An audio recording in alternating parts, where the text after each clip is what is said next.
भगवान कृष्ण का जन्म। भगवद गीता में भगवान कहते हैं कि उनका प्राकट्य, जन्म तथा कार्यकलाप सभी दिव्य हैं और जो उन्हें ठीक से समझ लेता है वह तुरंत ही वैकुंठ जाने का भागी बन जाता है। भगवान का प्राकट्य या जन्म किसी सामान्य पुरुष का सा नहीं होता जिसे विगत कर्मों के आधार पर भौतिक शरीर धारण करने के लिए बाध्य होना पड़ता है। भगवान के प्राकट्य की व्याख्या द्वितीय अध्याय में की गई है कि वे स्वेच्छा से प्रकट होते हैं। जब भगवान के अवतार लेने का समय निकट आ गया तो नक्षत्रगण अत्यंत शुभ हो गए। रोहिणी नक्षत्र भी, जो फलित ज्योतिष के अनुसार शुभ माना जाता है, प्रबल था। रोहिणी ब्रह्मा के प्रत्यक्ष संचालन के अंतर्गत माना जाता है। ज्योतिष के अनुसार नक्षत्रों की उपयुक्त स्थिति के अतिरिक्त विभिन्न ग्रहों की भिन्न भिन्न स्थितियों के कारण शुभ तथा अशुभ क्षण उपस्थित होते रहते हैं। कृष्ण के जन्म के समय सारे ग्रह स्वयमेव इस तरह स्थित हो गए कि सब कुछ शुभ बन गया। उस समय पूर्व, पश्चिम, दक्षिण, उत्तर सभी दिशाओं में शांति और संपन्नता का वातावरण था। आकाश में शुभ नक्षत्र दिख रहे थे और पृथ्वी पर सभी नगरों तथा ग्रामों या गोचरों में तथा जन जन के मन में सौभाग्य के लक्षण दृष्टिगोचर हो रहे थे। नदियां जल से पूर्ण होकर प्रवाहित हो रही थीं और सरोवरों में सुंदर कमल खिले हुए थे। जंगल सुंदर पक्षियों एवं मोरों से पूर्ण थे। जंगल के सारे पक्षी मधुर वाणी में गाने लगे और मयूर मयूरियों के साथ नाचने लगे। वायु अपने साथ विविध पुष्पों की सुगंध लेकर मंद मंद बहने लगी, जिसका सुखद स्पर्श मन को मोहने लगा था। जो ब्राह्मण अग्नि में यज्ञ करने के अभ्यस्त थे, उन्हें आहुति के लिए अपने अपने घर अत्यंत सुहावने लगने लगे। आसुरी राजाओं के उत्पातों के कारण ब्राह्मणों के घरों में हवन आदि यज्ञ लगभग बंद हो चुके थे, किंतु अब उन्हें शांतिपूर्वक यज्ञ आदि करने के अवसर प्राप्त हो रहे थे। यज्ञों पर प्रतिबंध लगने के कारण ब्राह्मण मनसा वाचा कर्मणा अत्यंत दुखी थे, किंतु कृष्ण के जन्म के समय उन सब के मन स्वयमेव प्रसन्नता से पूर्ण हो गए, क्योंकि उन्हें आकाश में भगवान के जन्म लेने की घोषणा करने वाली दिव्य वाणी गुंजरित होती सुनाई दे रही थी। गंधर्व और किन्नर लोक के वासी गाने लगे तथा सिद्ध और चारण लोक के वासी भगवान की सेवा में प्रार्थनाएं करने लगे।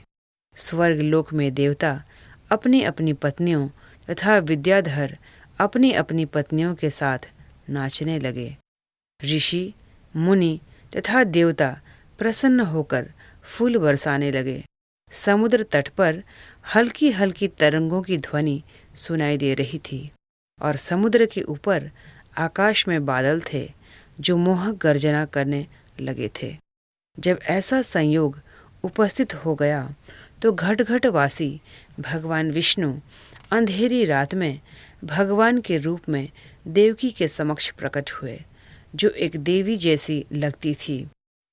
उस समय भगवान विष्णु के प्राकट्य की तुलना रात्रि के समय पूर्व दिशा में उदित होने वाले पूर्ण चंद्रमा से की जा सकती थी।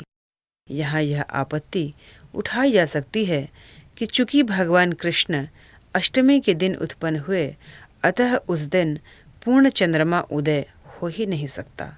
इसके उत्तर में यह कहा जा सकता है कि भगवान कृष्ण उस वंश में उत्पन्न हुए जो चंद्रमा की वंश परंपरा में था। अतः यद्यपि उस रात्रि को चंद्रमा अधूरा था, किंतु चंद्रमा के वंश में ही भगवान के जन्म लेने के कारण चंद्रमा अत्यधिक प्रसन्न था। अतः भगवान कृष्ण की कृपा से वह पूर्ण चंद्र के रूप में उदय हुआ। खमानिक्य नामक ज्योतिष ग्रंथ में भगवान कृष्ण के जन्म के समय नक्षत्रों का अत्यंत सुंदर वर्णन मिलता है। उससे पुष्टि होती है कि उस शुभ क्षण में उत्पन्न यह शिशु परम ब्रह्म या परम सत्य था। वसुदेव ने उस आश्चर्यजनक बालक को देखा जिसके 4 हाथ थे, जिनमें वह शंख चक्र गदा तथा कमल पुष्प धारण किए था, जो श्रीवत्स चिन्ह से सुशोभित था, जो कौस्तुभ मणि की माला पहने था, पीतांबर धारण किए चमकीले श्याम बादल की तरह लग रहा था, जिसका मुकुट वैदूर्य मणि से अलंकृत था, जो पूरे शरीर में अमूल्य बिजावट, कुंडल तथा अन्य आभूषण धारण किए था, और जिसका सिर केश राशि से अलंकृत था। बालक के द्वितीय रूप के कारण वसुदेव आश्चर्यचकित हो गए। नवजात शिशु इस तरह कैसे आभूषित हो सकता है? अतः वे समझ गए कि अब भगवान कृष्ण प्रकट हो गए हैं, और इस अवसर पर वे अभिभूत हो गए।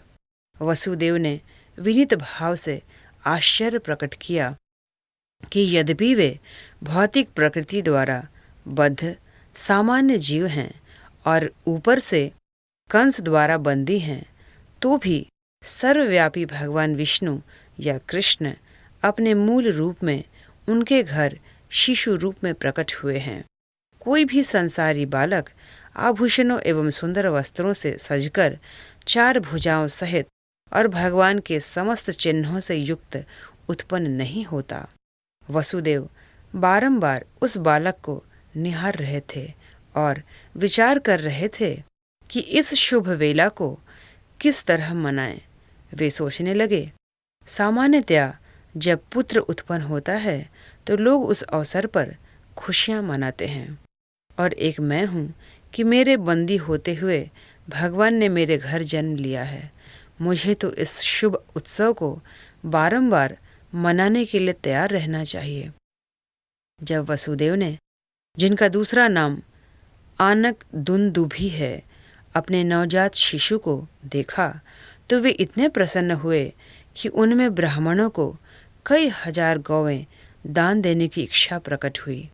वैदिक प्रणाली के अनुसार जब भी क्षत्रिय राजमहल में कोई शुभ उत्सव मनाया जाता है तो राजा प्रसन्नता के कारण अनेक वस्तुएं दान में देता है। ब्राह्मणों तथा ऋषियों को सुवर्णाभूषणों से मंडित गौवें दी जाती हैं। वसुदेव कृष्ण के आविर्भाव के उपलक्ष्य में एक दानोत्सव मनाना चाह रहे थे, किंतु कंस के बंदी गृह में बंद होने के कारण ऐसा करना दुष्कर था।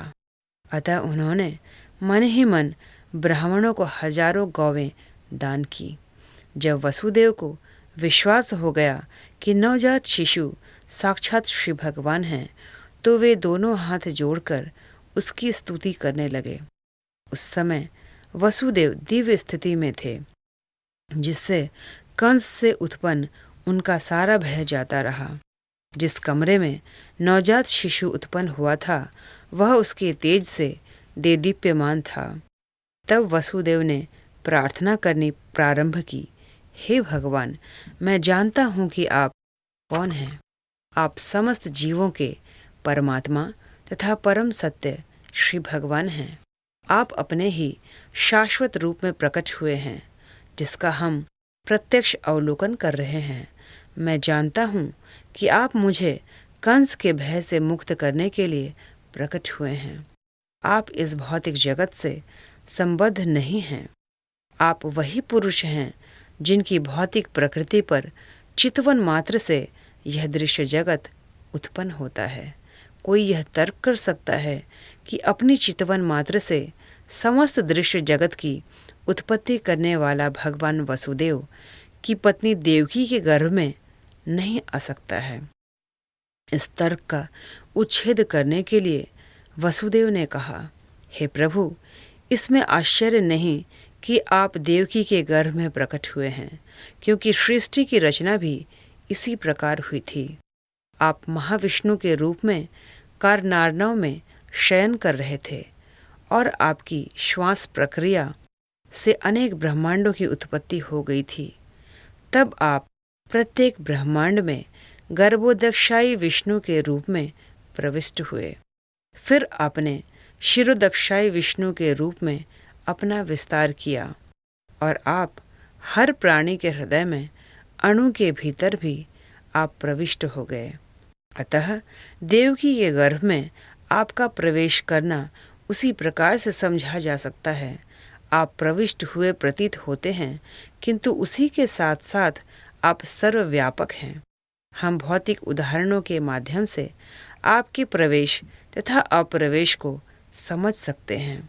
16 तत्वों में विभाजित होने पर भी संपूर्ण भौतिक शक्ति कायम रहती है। यह भौतिक शरीर 5 स्थूल तत्वों पृथ्वी, जल, अग्नि, वायु तथा आकाश का संयोग मात्र है। जब भी कोई भौतिक शरीर बनता है तो ऐसा लगता है कि ये तत्व पुनः सृजित हो रहे हैं, किंतु वास्तविकता तो यह है कि सारे तत्व शरीर के बाहर हमेशा विद्यमान रहते हैं। इसी तरह यद्यपि आप देवकी के गर्भ में शिशु रूप में प्रकट हुए हैं, किंतु आप उसके बाहर भी विराजमान हैं।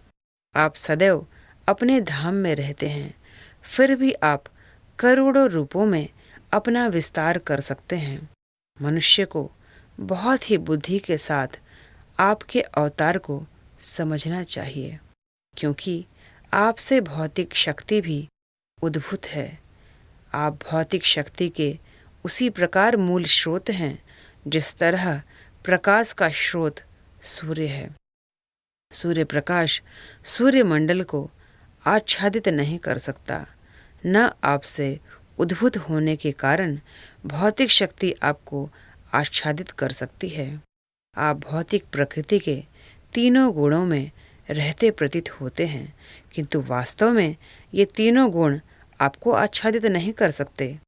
इसे बड़े बड़े बुद्धिमान दार्शनिक जानते हैं। दूसरे शब्दों में, यद्यपि आप भौतिक शक्ति के भीतर प्रतीत होते हैं, किंतु आप उससे कभी आच्छादित नहीं होते। वेदों का कथन है कि परब्रह्म अपना तेज प्रकट करता है, जिसके फलस्वरूप प्रत्येक वस्तु प्रकाशित होती है। ब्रह्म संहिता से पता चलता है कि ब्रह्म ज्योति परमेश्वर के शरीर से उद्भूत होती है और इसी ब्रह्म ज्योति से सारी सृष्टि उत्पन्न है। भगवद गीता में यह भी कहा गया है कि भगवान ही ब्रह्म ज्योति के आधार स्वरूप हैं। अतः मूलतः वे ही प्रत्येक वस्तु के आदि कारण हैं, किंतु अल्पज्ञ सोचते हैं कि जब भगवान इस भौतिक जगत में आते हैं तो वे भौतिक गुणों को ग्रहण कर लेते हैं। ऐसे निष्कर्ष बहुत प्रौढ़ नहीं हैं और केवल अल्पज्ञ द्वारा ही सृजित हैं। श्री भगवान प्रत्यक्ष तथा अप्रत्यक्ष रूप में सर्वत्र विद्यमान हैं। वे इस सृष्टि के भीतर भी हैं और बाहर भी हैं। वे केवल इस सृष्टि में केवल गर्भोदक्षाई विष्णु के रूप में नहीं रहते, वे प्रत्येक परमाणु के भीतर भी हैं। परमाणु का अस्तित्व उनकी उपस्थिति के कारण ही है। उनसे कुछ भी विलग नहीं किया जा सकता। वैदिक सिद्धांत के अनुसार हमें परमात्मा अर्थात प्रत्येक वस्तु के मूल कारण की खोज करनी चाहिए, क्योंकि परमात्मा से पृथक कुछ भी नहीं है। अतः भौतिक सृष्टि उनकी शक्ति का ही रूपांतर है। जड़ पदार्थ तथा जीवित शक्ति आत्मा भी उन्हीं से उद्भूत है। जो मूर्ख होगा वही इस निष्कर्ष पर पहुंचेगा कि जब परमेश्वर प्रकट होते हैं तो वे पदार्थ की परिस्थितियों को स्वीकार करते हैं। यदि प्रत्यक्ष रूप से वे भौतिक शरीर ग्रहण करते लगे भी, तो भी वे भौतिक परिस्थितियों के अधीन नहीं रहते। अतः कृष्ण अवतरित हुए और उन्होंने भगवान के प्रकट तथा अप्रकट होने के समस्त दोषपूर्ण निष्कर्षों को ध्वस्त कर दिया है। हे स्वामी, आपका अवतार, स्थिति तथा तिरोधान सारे भौतिक गुणों के प्रभाव से परे हैं। चूंकि आप प्रत्येक वस्तु के नियामक तथा परब्रह्म हैं, अतः आप में कुछ भी अकल्पनीय या विरोध मूलक नहीं है। जैसा आपने कहा है, प्रकृति आपकी अध्यक्षता में उसी तरह कार्य करती है जिस तरह कोई सरकारी अधिकारी मुख्य कार्यकारी के आदेशों पर काम करता है। अधीनस्थ कार्यकलापों का आप पर कोई प्रभाव नहीं पड़ता, चूंकि आप परब्रह्म हैं तथा सारे नियम आप में अवस्थित हैं और प्रकृति के सारे कार्यकलाप आपके द्वारा ही संचालित होते हैं। अतः इनमें से कोई कार्यकलाप आप पर प्रभाव नहीं डालता। आप शुक्लम कहलाते हैं। शुक्लम अर्थात धवल परम सत्य का प्रतीकात्मक निरूपण है, क्योंकि भौतिक गुणों से यह अप्रभावित रहता है। ब्रह्मा जी रक्त अथवा लाल कहलाते हैं, क्योंकि सृजन के लिए वे रजोगुण का प्रतिनिधित्व करते हैं। तमस शिवजी के जिम्मे पड़ा है, क्योंकि वे संपूर्ण सृष्टि का संहार करते हैं। इस दृश्य जगत का सृजन, संहार तथा पालन आपकी शक्तियों द्वारा संपन्न होता है, तो भी आप इन गुणों से अप्रभावित रहते हैं। जैसा कि वेदों द्वारा पुष्ट किया गया है, हरिर ही निर्गुणः साक्षात, श्री भगवान सदैव ही समस्त भौतिक गुणों से मुक्त होते हैं। यह भी कहा जाता है कि परमेश्वर में रजो तथा तमो गुणों का अभाव रहता है। हे प्रभु, आप परम नियंता भगवान तथा इस दृश्य जगत की व्यवस्था को बनाए रखने वाले हैं। आप परम नियंता होते हुए भी कृपा करके मेरे घर में अवतरित हुए हैं। आपके अवतार का कारण संसार के उन आसुरी शासकों के अनुयायियों का वध करना है, जो राजकुमारों के वेश में रहते हुए वस्तुतः असुर हैं। मुझे विश्वास है कि आप उन सबों को उनके अनुयायियों तथा सैनिकों समेत मार डालेंगे। मुझे विदित है कि आप दुष्ट कंस तथा उसके अनुयायियों का वध करने के लिए अवतरित हुए हैं, किंतु यह जानकर कि आप उसे तथा उसके अनुयायियों का वध करने के लिए अवतरित होंगे, उसने आपके कई पूर्वजों या अग्रजों को मार डाला है। अब वह केवल आपके जन्म की प्रतीक्षा में है। जैसे ही वह इसे सुनेगा, वह आपको मारने के लिए सभी प्रकार के अस्त्र शस्त्र लेकर उपस्थित होगा। वसुदेव की इस प्रार्थना के बाद कृष्ण की माता देवकी ने प्रार्थना की। वे अपने भाई के अत्याचारों से अत्यंत भयभीत थीं।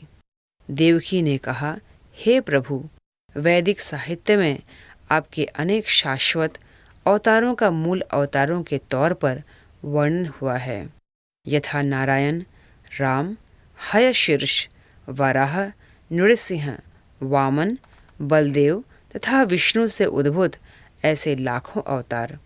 आप मूल अवतार हैं, क्योंकि आपके अवतारों के सभी रूप इस भौतिक सृष्टि से बाहर है। आपका स्वरूप इस दृश्य जगत की उत्पत्ति के पहले से उपस्थित था। आपके स्वरूप शाश्वत तथा सर्वव्यापी हैं। वे स्वतेजोमय, अपरिवर्तनीय तथा भौतिक गुणों से अकलुषित हैं। ऐसे शाश्वत रूप नित्य, ज्ञानमय तथा आनंदमय है। वे सभी दिव्य सात्विकता से पूर्ण तथा विभिन्न लीलाओं में सदैव निरत रहने वाले हैं। आपका कोई एक ही विशेष रूप नहीं होता। ऐसे अनेक दिव्य रूप स्वतंत्र हैं। मैं जानती हूँ कि आप परमेश्वर विष्णु हैं।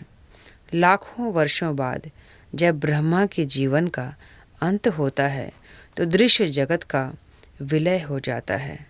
उस समय पृथ्वी, जल, अग्नि, वायु तथा आकाश, ये 5 तत्व महत्तत्वों में प्रवेश कर जाते हैं। यह महत्तत्व पुनः कालवश अप्रकट समग्र भौतिक शक्ति में प्रवेश करता है। समग्र भौतिक शक्ति प्रधान में और प्रधान आप में प्रवेश करता है। अतः संपूर्ण दृश्य जगत के संहार के पश्चात केवल आपका दिव्य नाम, रूप, गुण तथा साज सामान ही शेष रह जाते हैं। हे प्रभु, मैं आपको सादर नमस्कार करती हूँ, क्योंकि आप अव्यक्त समग्र शक्ति के निदेशक और भौतिक प्रकृति के परम आगार हैं। हे स्वामी, सारा दृश्य जगत वर्ष के अर्थ से इति तक कालाधीन है। सभी आपके निर्देशन में कार्य करते हैं। आप हर वस्तु के मूल निदेशक तथा समस्त प्रबल शक्तियों के आगार हैं। अतः आपसे मेरी प्रार्थना है कि आप मुझे उग्रसेन के पुत्र कंस के क्रूर हाथों से बचाएं। कृपा करके मुझे इस भयावह स्थिति से उबारें, क्योंकि आप अपने सेवकों की रक्षा करने के लिए सदैव उद्यत रहते हैं। भगवान ने इस कथन की पुष्टि भगवद गीता में अर्जुन को आश्वस्त करते हुए की है। तुम संसार को बता दो कि मेरा भक्त कभी नष्ट नहीं होता। इस प्रकार रक्षा करने के लिए प्रार्थना करते हुए माता देवकी ने अपना वात्सल्य व्यक्त किया। मुझे ज्ञात है कि आपके इस दिव्य स्वरूप का दर्शन सामान्यतः ऋषिगण ध्यान में करते हैं, किंतु मैं अभी भी डर रही हूँ कि जो ही कंस को पता चल जाएगा कि आपका जन्म हो चुका है, तो वह आपको हानि पहुँचा सकता है। अतः मेरी प्रार्थना है कि आप इस समय हमारे भौतिक चक्षुओं से ओझल हो जाएं। दूसरे शब्दों में उन्होंने भगवान से प्रार्थना की कि वे एक सामान्य बालक का रूप धारण कर लें। आपके जन्म के कारण ही मैं अपने भाई कंस से भयभीत हूँ। हे मधुसूदन, हो सकता है कि कंस को पता न चले कि आपने जन्म धारण कर लिया है। अतः मेरी प्रार्थना है कि आप अपने इस चतुर्भुज रूप को, जिसमें आप विष्णु के 4 चिन्ह शंख, चक्र, गदा तथा कमल धारण किए हैं, छिपा लें। हे प्रभु, आप दृश्य जगत के प्रलय के अंत में सारे ब्रह्मांड को अपने उदर में धारण करते हैं, फिर भी आप अपनी विशुद्ध कृपावश मेरे गर्भ में प्रकट हुए हैं। मुझे आश्चर्य है कि आप अपने भक्तों को प्रसन्न करने के लिए सामान्य मनुष्य के कार्यकलापों का अनुकरण करते हैं। देवकी की प्रार्थना सुनकर भगवान ने उत्तर दिया, हे माता, स्वयंभू मनु के कल्प में मेरे पिता वसुदेव एक प्रजापति के रूप में थे, जिसका नाम सूतपा था, और आप उनकी पत्नी पृश्नि थीं। उस समय ब्रह्मा ने प्रजा बढ़ाने की इच्छा से आपसे संतान उत्पन्न करने के लिए कहा। आपने अपनी इंद्रियों को वश में करते हुए कठोर तपस्या की। योग पद्धति में प्राणायाम का अभ्यास करते हुए आप पति पत्नी दोनों ने वर्षा, वायु, कड़कती धूप जैसे भौतिक नियमों के सारे प्रभावों को सहन किया। आपने समस्त धार्मिक नियमों का भी पालन किया। इस प्रकार आपका हृदय निर्मल हो गया और भौतिक नियम के प्रभावों पर भी नियंत्रण प्राप्त हो गया। तपस्या करते हुए आप वृक्षों के नीचे भूमि पर गिरी हुई पत्तियों मात्र का आहार करती रहीं। जब स्थिर मन तथा इंद्रिय निग्रह द्वारा आपने मुझसे अद्भुत वर प्राप्त करने के लिए मेरी पूजा की। आप दोनों ने देवताओं की गणना के अनुसार 12,000 वर्षों तक कठोर तपस्या की। उस अवधि में आपका मन मुझ में ही लीन रहा। जब आप भक्ति कर रही थीं और अपने मन में निरंतर मेरा ध्यान कर रही थीं, तब मैं आपसे अत्यधिक प्रसन्न हुआ। हे निष्पाप माता, अतः आपका अंतःकरण नित्य ही विशुद्ध है। उस समय भी मैं आपके समक्ष इसी रूप में आपकी इच्छा पूर्ति के लिए प्रकट हुआ था और आपसे मनवांछित वर मांगने के लिए कहा था। उस समय आपने चाहा था कि मैं आपके पुत्र रूप में जन्म लूं। यद्यपि आपने मेरा साक्षात दर्शन किया था, तथापि आपने मेरी माया के प्रभाव के कारण व्यापक भवबंधन से पूर्ण मुक्ति न मांगकर मुझे अपने पुत्र के रूप में मांगा था। दूसरे शब्दों में, भगवान ने प्रकट होने के लिए इस जगत में पृश्नी तथा सूतपा को अपने माता पिता के रूप में चुना। जब भी भगवान मनुष्य रूप में अवतरित होते हैं, उन्हें माता पिता की आवश्यकता होती है। फलतः उन्होंने पृश्नी तथा सूतपा को शाश्वत माता पिता के रूप में चुना। इसलिए पृश्नी तथा सूतपा दोनों ही मुक्ति की याचना न कर सके। मुक्ति उतनी महत्वपूर्ण नहीं होती जितने कि भगवान की दिव्य प्रेमा भक्ति होती है। भगवान चाहते तो पृश्नी तथा सूतपा को तुरंत मुक्ति प्रदान कर सकते थे, किंतु अपने विभिन्न अवतारों के लिए उन्हें इसी भौतिक जगत में बनाए रखना श्रेयस्कर समझा।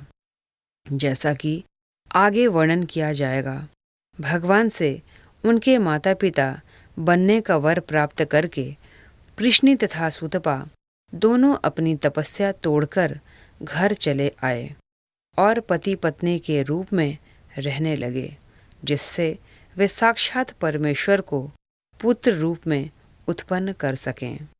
कालक्रम से पृश्नी गर्भवती हुई और एक शिशु को जन्म दिया। भगवान ने वसुदेव तथा देवकी से कहा, उस समय मेरा नाम कृष्ण गर्भ था। अगले कल्प में आपने अदिति तथा कश्यप के रूप में जन्म लिया और तब मैं उपेंद्र नाम से आपका पुत्र बना। उस समय मेरा स्वरूप एक बौने जैसा था, जिससे मैं वामन देव के नाम से विख्यात हुआ। मैंने आपको वर दिया था कि मैं 3 बार आपके पुत्र रूप में जन्म धारण करूंगा। पहली बार मैं पृश्नी तथा सूतपा से जन्म लेकर कृष्ण गर्भ कहलाया। दूसरी बार मैं अदिति तथा कश्यप से जन्म लेकर उपेंद्र कहलाया। अब तीसरी बार मैं देवकी तथा वसुदेव से कृष्ण नाम से उत्पन्न हुआ हूँ। मैं इस विष्णु रूप में इसलिए अवतरित हुआ हूँ कि आपको विश्वास दिला सकूं कि उसी श्री भगवान ने पुनः जन्म धारण किया है। मैं चाहता तो एक सामान्य शिशु के रूप में प्रकट हो सकता था, किंतु तब आपको विश्वास न होता कि आपके गर्भ से मुझ भगवान ने ही जन्म लिया है। हे मेरे माता पिता, इस तरह आपने कई बार अत्यंत लाड़ प्यार से अपने पुत्र के रूप में मुझे पाला पोसा है। अतः मैं अत्यधिक प्रसन्न हूँ और आपका अत्यंत कृतज्ञ हूँ। मैं विश्वास दिलाता हूँ कि इस बार आप अपने उद्देश्य को पूरा करके भगवत धाम को वापस जाएंगे। मैं मानता हूँ कि आप मेरे लिए चिंतित हैं और कंस से भयभीत हैं। अतः मेरा आदेश है कि आप तुरंत ही मुझे गोकुल ले चलें और यशोदा की नवजात कन्या से, जो अभी अभी उत्पन्न हुई है, मुझे बदल लें। अपने माता पिता को इस प्रकार कहकर उनकी उपस्थिति में भगवान सामान्य बालक बन गए और मौन हो गए। भगवान का आदेश पाकर वसुदेव अपने पुत्र को प्रसूति गृह से बाहर ले जाने के लिए तैयार हो गए। ठीक उसी समय नंद तथा यशोदा के एक कन्या उत्पन्न हुई थी। वह योग माया थी, अर्थात वह भगवान की अंतरंगा शक्ति थी। इस योग माया के प्रभाव से कंस के महल के सारे निवासी और विशेष रूप से द्वारपाल गहरी नींद में सो गए और लौह श्रृंखलाओं से बंद महल के सारे दरवाजे खुल गए। रात अत्यंत अंधेरी थी, किंतु ज्यों ही वसुदेव कृष्ण को अपनी गोद में लेकर बाहर निकले तो उन्हें सब कुछ दिखने लगा, मानो सूर्य का प्रकाश हो। चैतन्य चरितामृत में कहा गया है कि कृष्ण सूर्य प्रकाश के तुल्य हैं और जहाँ भी कृष्ण रहते हैं वहाँ अंधकार रूपी माया नहीं रह सकती। जब कृष्ण को वसुदेव ले जा रहे थे तब रात्रि का अंधकार दूर हो गया। कारागार के सारे द्वार स्वतः खुल गए। साथ ही आकाश में गंभीर गर्जना हुई और भीषण वृष्टि होने लगी।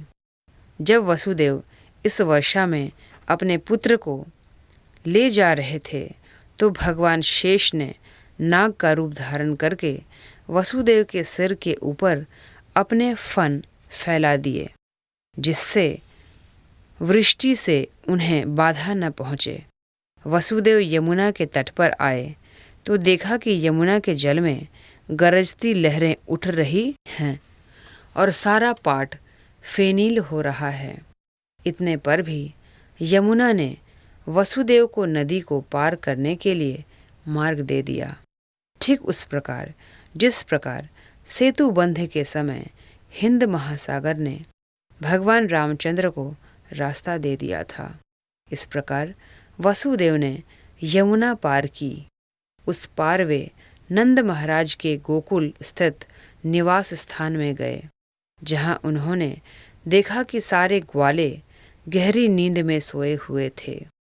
इस अवसर का लाभ उठाकर वे यशोदा के घर में चुपके से घुस गए और बिना किसी कठिनाई के अपने पुत्र को रखकर बदले में यशोदा की नवजात पुत्री को उठा लाए। इस प्रकार चुपके से घर में घुसकर लड़के को लड़की से बदल लेने के बाद वे पुनः कंस के कारागार में लौट आए तथा पुत्री को देवकी की गोद में रख दिया। उन्होंने पुनः हथकड़ी बेड़ियां पहन ली, जिससे कंस को यह पता न चल पाए कि इतनी सारी घटनाएं घट चुकी हैं। माता यशोदा समझती थीं कि उनके एक शिशु उत्पन्न हुआ है, किंतु प्रसव पीड़ा से थक जाने के कारण वे प्रगाढ़ निद्रा में थीं। जब वे जागीं तो उन्हें याद न रहा कि उनके पुत्र हुआ है या पुत्री। इस प्रकार लीला पुरुषोत्तम भगवान श्री कृष्ण के अंतर्गत भगवान कृष्ण का जन्म नामक तीसरे अध्याय का भक्ति वेदांत तात्पर्य पूर्ण हुआ।